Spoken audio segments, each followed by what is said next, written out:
This is DRF Race of the Day. Dan Illman, Mike Beer, the DRF Race of the Day for Thursday, March the 18th. Race number 8 at Oaklawn Park. Let's throw up the field pretty salty. Filly and Mare optional claiming race going 3/4 of a mile. Some stakes class horses in this race. And you can download free formulator past performances for this field on the Race of the Day event page at DRF.com. Access them, handicap along with us. Mike, the key to this race, in my opinion, is the 7 Auberge. This horse showed pretty nice speed at Santa Anita way back in 2020. Is coming off of a lengthy layoff. That's the major question with this filly, because she has the talent to win, and 5-1 is a nice price on the morning line. Yeah, it's going to be not only interesting to see just who shows up and runs their good race here, Dan, because as you mentioned at the open, a lot of these horses feel like they have stakes quality. This is a really good field. So, who's going to show up and run their best race? And then how are they going to bet this thing? I mean, it feels like a lot of different horses can win. Let's take a look at the Timeform US Pace Projector. Auberge does have that early speed and is likely to be fresh coming off of the year-plus layoff for the new trainer. She's fast out of there. Cherished has some speed. I think Lexi on the Move has a little bit of speed and can be close, as can the 3 Ready to Run Away. But if Auberge breaks, she should make the front.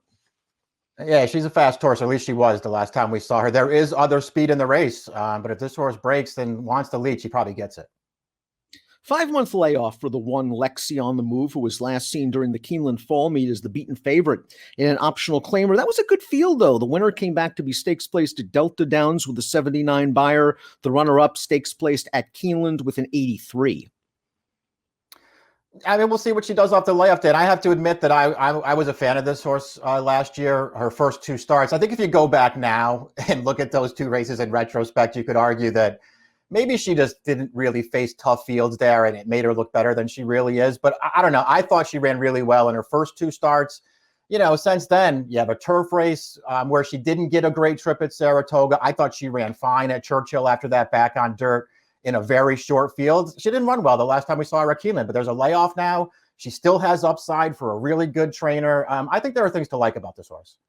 And she proved her mettle over this surface last year, as you mentioned, Mike. Her first 2 lifetime victories at Oaklawn. The 2 is Ocean Breeze, graded stakes placed at Prairie Meadows last year. Let's watch her seasonal debut. I thought she looked good winning this race off a small layoff for Wayne Catalano. She's in behind horses in the Gary and Mary West colors. She is waiting for somewhere to go. Time is starting to run out. Finally, she's going to find a seam, and when she does, she runs.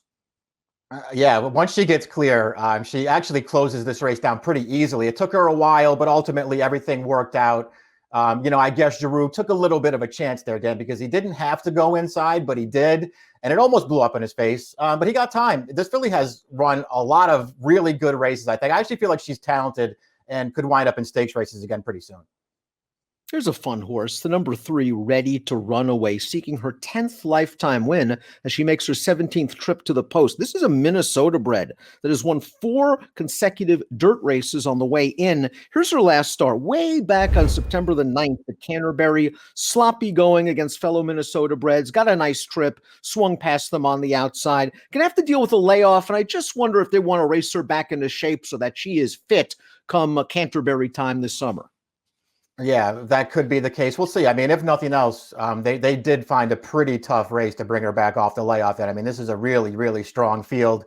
Not that she doesn't have the races to be very competitive in here, Dan, if she can get the right trip. You mentioned 4 dirt wins in a row, but she was, odds on in every single one of those races. And that's not going to be the case here.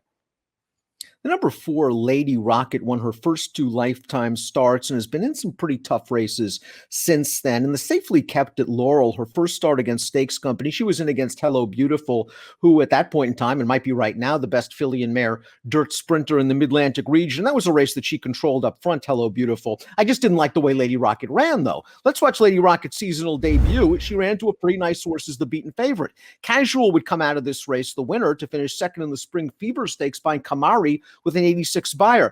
I just was a little concerned that Lady Rocket, who we see the number 4 in the red silks, Mike, she just didn't show a lot of speed in here, and she kind of clunks up for second, and now blinkers go on. Yeah, this wasn't a great performance. I mean, it was off of a little bit of a layoff. She didn't get out, for whatever reason, just didn't get out of the gate that well, and probably wound up further back early than they wanted her to be.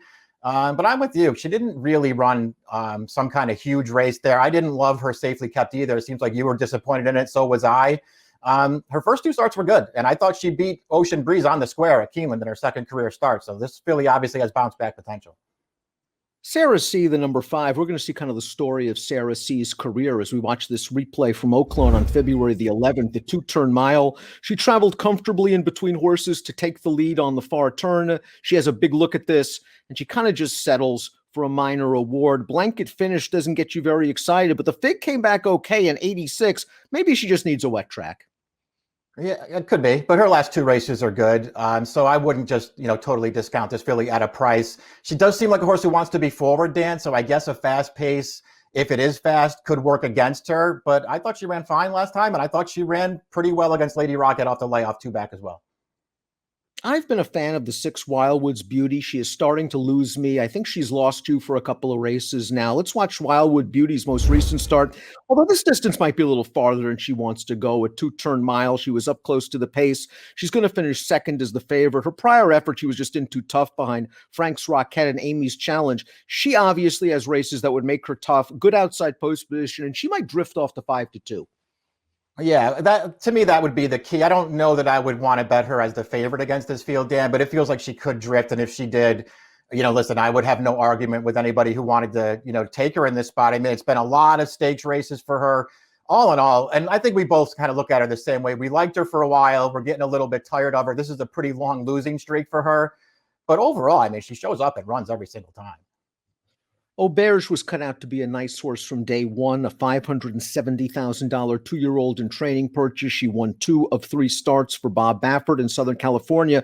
The only loss, a good effort behind a talented Baffert-trained filly in Bast. We haven't seen her since this race, however. February 1st, 2020, where she went right to the front, and she handles a pretty good field. Speech is the runner-up in this race, and Speech turned out okay. Yeah, I mean, she beats a quality, one of the best 3-year-old fillies in the country last year, Speech was. And this horse beats her very easy. This was a good effort for Auberge. It's a really long layoff. There are a lot of concerns, I feel like, with a horse like this, Dan, but it looks like, anyway, she's training forwardly for this. I know it's a new trainer. I guess the question would be, and we'll see. I feel like there's a chance she takes a lot of money in here, but we'll see how that all plays out. The question is, if she's really going to be 5-1, is she just better than these horses? I think there's a chance that she might be. And what price would she be, layoff or not, if Baffert was still training her? That's a very good point as well. And it's not like Michael Stidham is some bum. He is a very, very good trainer. And go into Formulator and check out a Formulator fact. You can filter down Stidham off 365-day layoffs or better. It's a very good statistic. Usually these long layoffs are automatic tosses. Not so with a trainer like Stidham, who has patience and brings them back fit. Cherished completes the field off the Robertino Diodoro claim. This horse has won 3 of his last 4 starts. Second last time out at Remington. The winner of that race is okay.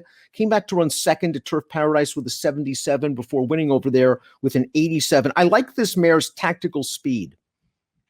Yeah, and she's drawn to the outside here off the Diodoro claim. She probably has to improve to beat this field. Diodoro has 2 in here, Dan, so maybe this filly's in here to show some speed from the outside. We'll see how it all plays out. I felt like she was in pretty tough against a field like this.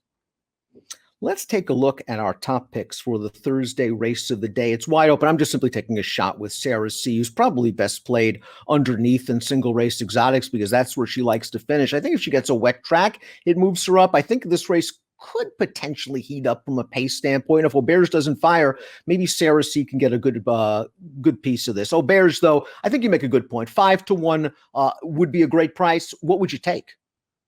Yeah, I don't know. That's the real question for me. I wouldn't take anything less than 7-2 on her against this field. I just think this field is too good. So we'll see how they wind up betting it.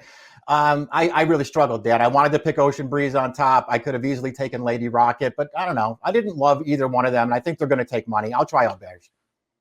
7142 for Mike, 5472 for me. It's the Thursday DRF race of the day, the 8th at Oaklawn. Good luck.